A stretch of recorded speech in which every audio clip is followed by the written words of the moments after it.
মামেব স্মরণ মুক্তা কলেবরম ইয় প্রায়দিশ মদ্ভাবম ইয়াতে নাস্ত্রেত্ব সংশয়। সেদিন কি অন্য সারা বছর সারা জীবন যদি হরিনাম না করি সেদিন হরিনাম আসবে মুখে না। একটা গল্প বলি 2 মিনিট, তারপরে আসবো গীতা। হ্যাঁ, 8:30 পর্যন্ত। অভ্যাসটা কি রকম জিনিস? অর্জুন কৃষ্ণকে বলছেন, হে ভগবান কৃষ্ণ, যে একটা শ্লোক আছে না, যে চঞ্চলহি মন কৃষ্ণ প্রমাতি বলহদ্দির। এই শ্লোকে কৃষ্ণ বলছেন, অর্জুন বলছেন কৃষ্ণকে যে আমার মন এত দুর্দৈব যে আমি বায়ুর বেগকে থামাতে পারি কিন্তু আমার মনকে থামাতে পারি না। মন এইরকম চিটিং করে বারবার।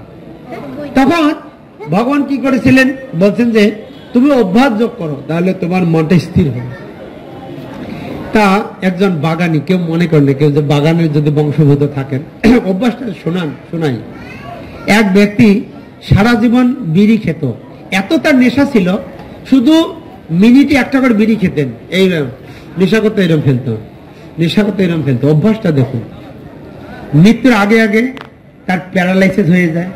ডাক্তার বলছে এখন একে কোনোভাবেই সিগারেট বা বিড়ি খাওয়ানো দেওয়া যাবে না, সে কথাও বলতে পারে না। ঠিক ওই প্যারালাইসিস হওয়ার 5 বছর অতিবাহিত হওয়ার পরে তিনি দেহত্যাগ করেছিলেন, কিন্তু মৃত্যুর দিনেও তিনি এইরকম অভ্যাস করেছিলেন। কিন্তু 5 বছর তিনি আর বিড়ি সিগারেট খাননি। অভ্যাসটা কিরকম বুঝুন তাহলে। তা আমরা যদি এখন থেকে অভ্যাস করি হরিনামের, তাহলে মৃত্যুর দিন হরিনাম স্মরণ গ্রহণ করতে পারবো কিনা? তাহলে অংশগ্রহণ করা উচিত কিনা হরিনামে? যারা যারা করেন না আমি সেটাই বলি, এটা যুগ ধর্ম, করা উচিত আমাদের। কি করি বসে থেকে? আরে নাম করলেই তো লাভ, বোঝা গেছে? নামের ব্যাংক অ্যাকাউন্ট খুলুন।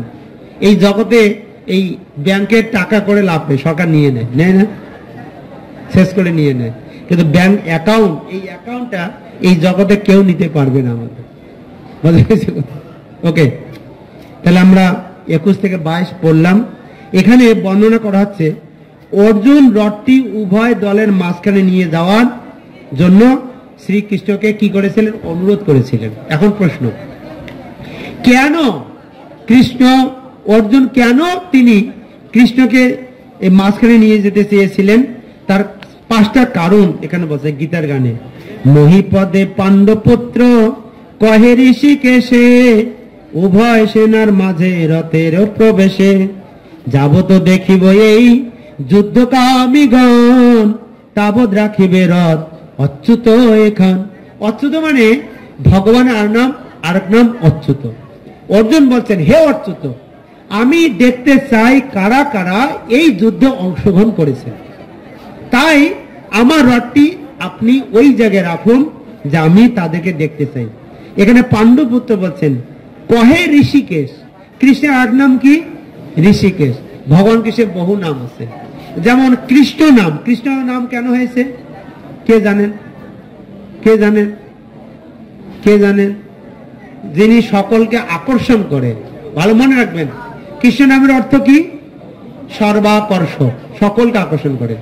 দেখবেন ওই কৃষ্ণ যখন দাঁড়িয়ে থাকে, এখানে নাথ মন্দিরে যদি অনেক ভক্ত, আমরা বিশেষ করে সকালবেলা 7:30টায় মন্দির খোলা থাকে, তা ব্রহ্ম বৈবর্ত পুরাণে বলা হয়েছে যদি কোনো শুদ্ধ ভক্ত ব্রহ্ম সংগীতের ওই শ্লোক দুটি কীর্তন করে সামনে, গোবিন্দ আদি পুরুষম তমহম ভজামি বেনুম করম তামরবিন্দ দলয়তাক্ষম বর্হবতম সম সীতাম্বুদ সুন্দরাঙ্গ কন্দর্প কোটি কমনীয় বিশেষ শোভ গোবিন্দ আদি পুরুষম তমহম ভজামি।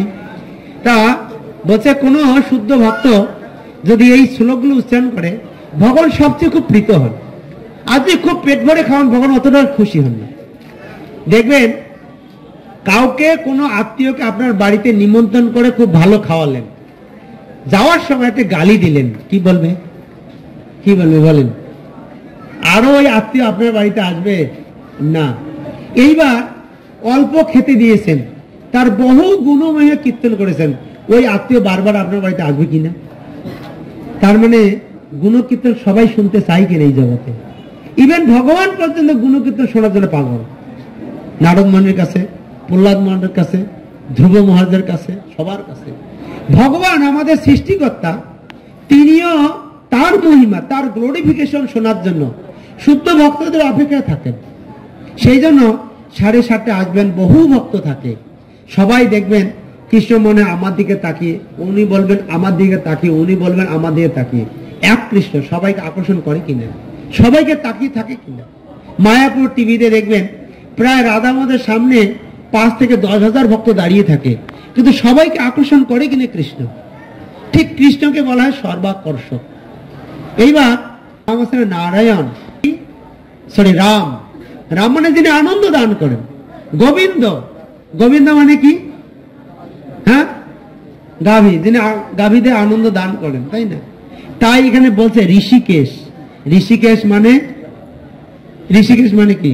যিনি সমস্ত ইন্দ্রিয়ের রাজা। আর আমরা ইন্দ্রিয়ের কি রাজা না দাস? দাস। বোঝা গেছে কথাটা? কিন্তু এই ইন্দ্রিয়গুলোকে যদি ওই গোবিন্দের সেবায় লাগিয়ে দেয়, তাহলে তখন আমরা কি ইন্দ্রিয় দাস হব? না। সেটা শ্রীমদ্ ভাগবতম 9ম স্কন্ধের 4th অধ্যায়ের 18, 19, 20 তিনটা শ্লোকে অম্বরীশ মহারাজ প্রার্থনা করেছেন। সবই মনো কৃষ্ণ পদার বিন্দয়ে বর্ষাংশে বৈকুণ্ঠ গুণান বর্ণনে করো হরে মন্দিরে মার্জনেশু শ্রুতি মস্তুদোষৎ কথাদয়ে মুকুন্দ লিঙ্গালে দর্শনে দিশ তদ্ভিত্ত গাঢ়তে স্পর্শ অঙ্গ সঙ্গম ঘ্রাণাংশ তৎপদ সরজ সৌরভে। এরকম 3টা পর্ব শ্লোক আছে। কি বলছে? আমাদের এই যে 11 ইন্দ্রিয়, এই 11 ইন্দ্রিয় দিয়ে আমরা কিভাবে ভগবত সেবা করতে পারি। যদি এইভাবে আমরা ভগবানের সেবা করি, এই সেবা করতে করতে আমাদের ইন্দ্রিয়গুলো যখন শুদ্ধ হয়ে যাবে, নির্মল হয়ে যাবে, তখন আমাদের দৃষ্টি এবং হৃদয়, আত্মা, আমাদের অন্তর এটা পবিত্র হবে। আর তখন আমরা মৃত্যুর সময় এই গোবিন্দকে স্মরণ গ্রহণ করতে পারব। আর যতদিন এই হৃদয়রূপ ক্ষেত্রকে পরিমার্জিত করতে না পারবো, ততদিন আমরা ভগবানের শেষ দিনে আমরা ভগবানকে স্মরণ গ্রহণ করতে পারবো না। সেই জন্য মহাপ্রভু অষ্টকমের প্রথম শ্লোক তিনি বলছেন, আমাদের ভক্তদের সমান মুখস্থ, কি? শ্বেত দর্পণ মার্জনম ভব মহাদাবাগ্নি নির্বাপনম শ্রেয় কৈরব চন্দ্রিকা বিতরণম বিদ্যাবধূ জীবনম আনন্দম বুধিবর্ধনম প্রতিপদম পূর্ণমিতা সাধনম সর্বাত্ম সনপনম পরম বিজয়তে শ্রীকৃষ্ণ সংকীর্তনম। বাস, যারা শুধু সংকীর্তন, হরিনাম সংকীর্তন এর আশ্রয় গ্রহণ করবে, কি হবে? তারা 7টা ফল লাভ করবে। হরিনাম করলে 7টা ফল হয়, লাভ হয়। এটা প্রসন্ন।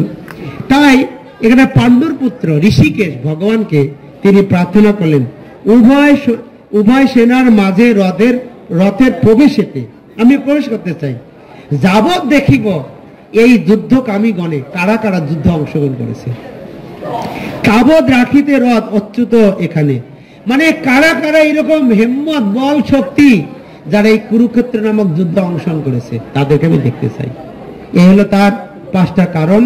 আমরা প্রথম কারণ পাবো। আচ্ছা, অনুবাদটা বলেন। অর্জুন বললেন, সবাই বলেন, হে অচ্যুত, তুমি উভয় পক্ষের সৈন্যদের মাঝখানে আমার রথ স্থাপন করো, যাতে আমি দেখতে পারি যুদ্ধ করার অভিলাষী হয়ে কারা এখানে এসেছে এবং এই মহাসংগ্রামে আমাকে তাদের সঙ্গে যুদ্ধ করতে হবে। বলছে যুদ্ধ তো করতেই হবে, কারণ আমরা কোন শ্লোক করতেছি? প্রথম অধ্যায়।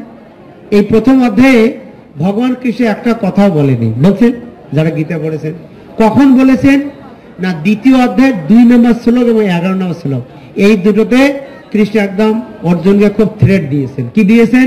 থ্রেট। যুদ্ধ করবি না, তুই ক্ষত্রিয়, তোমার কাজ হলো যুদ্ধ করা। বাস। কয়টা কারণ? 5টা কারণ। প্রথম কারণ ছিল তারা যুদ্ধে জয়লাভ করবে। কি? আমার সঙ্গে খালি শুনবেন। প্রথম কারণ, ভগবানের শুদ্ধ ভক্তরূপে অর্জুন কখনই কৌরবদের সঙ্গে যুদ্ধ করতে চাননি। 2 নম্বর, তিনি যুদ্ধের আগে একবার দেখে নিতে চেয়েছিলেন তার বিপক্ষে যুদ্ধ করতে কে কে এই রণাঙ্গনে উপস্থিত হয়েছিলেন। 3 নম্বর কারণ, তিনি দেখে নিতে চেয়েছিলেন এই অন্যায় যুদ্ধে কৌরবরা কতখানি উৎসাহী ছিলেন। আর 4 নম্বর, তিনি দেখেছিলেন ভক্তের প্রতি করুণা প্রদর্শনে ভগবান কখনো চ্যুত হন না, তাই তাকে এখানে অচ্যুত বলে সম্বোধন করা হয়েছে।